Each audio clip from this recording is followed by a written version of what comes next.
Olá pessoal, eu sou o Caco e eu vou resolver mais um problema para vocês. Viram ali mais vídeos desse assunto? Então diz assim, ó, é a playlist, tá? Um corpo de massa igual a 1 kg acha-se em movimento retilíneo e uniforme, tá? Então velocidade constante, né? Movimento retilíneo e uniforme, tá em linha reta e velocidade constante.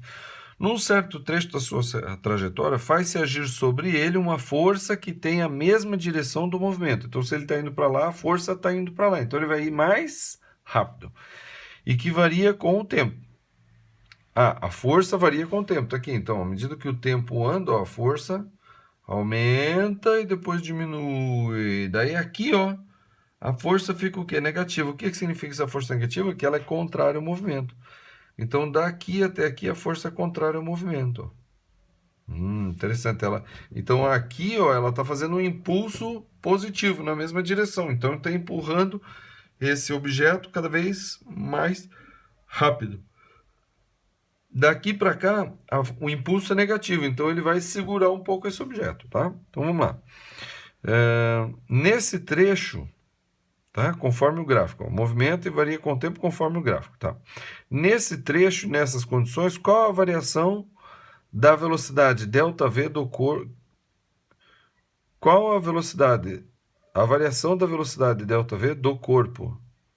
Tá errado isso aqui, né? Qual será a variação ΔV do corpo?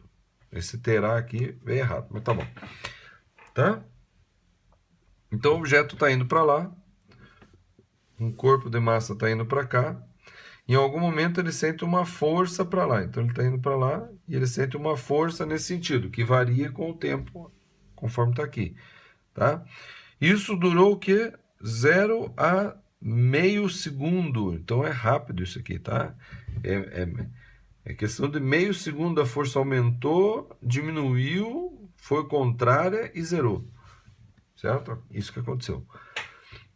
Então ele quer saber o seguinte, a variação da velocidade do corpo. Então, isso aqui, força vezes o tempo, é impulso. O impulso, uma grandeza vetorial, é força vezes a variação do tempo, certo? Só que isso aqui funciona muito bem quando a força é constante e essa força é variável. E aí a gente faz o quê? Então, é fácil provar que o impulso, não é fácil provar. Estou usando um palavreado só bonito, né?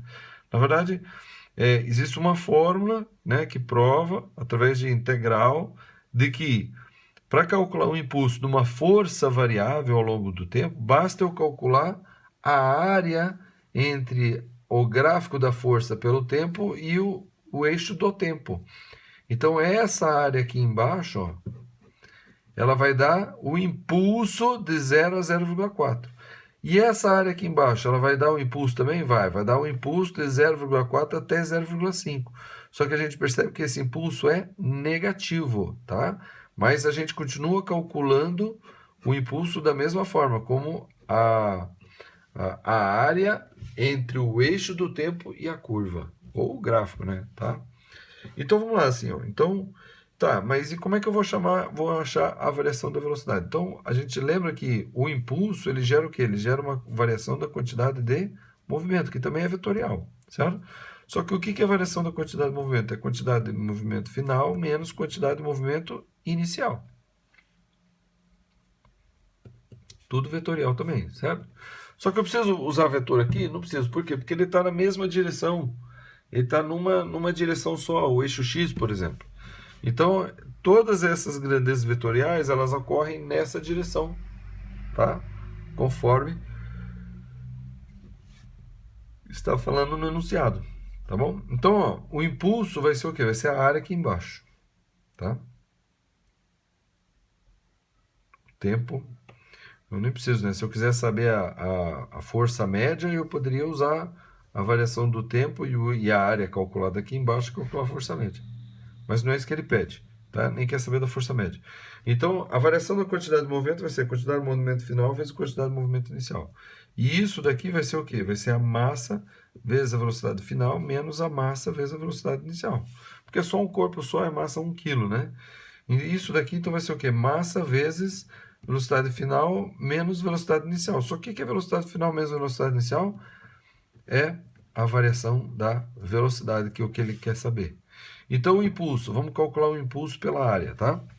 Então, a área de um triângulo aqui é base vezes a altura dividido por 2. Então, base, tá? Então, o impulso, vou colocar a área aqui só. Vou colocar impulso logo. Impulso é igual a área, vai ser base 0,4 vezes a altura, que é 30, dividido por 2. Essa daqui é esse aqui, ó. Tá? Então, isso tudo aqui é o A1. E esse daqui é o A2. O A2 é o quê? Tá? O A2 é o quê? Do 0,4 ao 0,5 é 0,1, que é base, vezes a altura. A altura é isso aqui, é menos 10. Tá? Menos 10 sobre 2. Tá? Porque também é um triângulo. Base vezes a altura dividido por 2. Também é um triângulo. Tá? Aí você fala, mas por que você usou menos aqui? Porque esse impulso aqui ele é negativo. Então eu tenho que colocar negativo, porque a altura dele é negativa mesmo, não tem saída. Isso aqui então vai dar o quê? Bom, é 0,4 vezes 10, sai fora. 4 vezes 3, 12, dividido por 2, 6.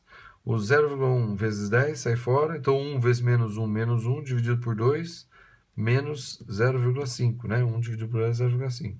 Ou seja, o impulso é 5,5 newton vezes segundo. Tá? Mas ele não quer saber o impulso, ele quer saber o quê? A variação da velocidade. Então esse impulso, I, vai ser igual a massa vezes a variação da velocidade. Então o I vai ser 5,5 newton vezes segundo, igual a massa, 1 quilograma, certo? 1 quilograma, não é 10, é 1 quilograma, vezes o ΔV, que é o que eu quero saber. Tá? Como é 1 quilograma, então 1 vezes ΔV é ΔV. Tá? Posso até passar o quilograma para baixo aqui para deixar bem claro a unidade, mas a gente sabe que a velocidade vai ser em metros por segundo. Tá? Então, ΔV vai ser igual a 5,5 newton vezes segundo sobre 1 quilograma. Tá? Newton vezes quilograma dá metro por segundo ao quadrado, e segundo corta com segundo ao quadrado fica segundo. Então, 5,5 metros por segundo. Tá? Essa é a variação da velocidade desse corpo nesse movimento. Tá bom? Se você ficou com dúvida, por favor, poste nos comentários desse vídeo a sua dúvida. Eu tenho o prazer de responder, tá bom? Lembre-se sempre de incluir um momento do vídeo em que você teve a dúvida. Por exemplo, se você quiser incluir algum momento antes desse aqui, você fala assim, ó, o 6, 2.15, e daí escreve a sua pergunta.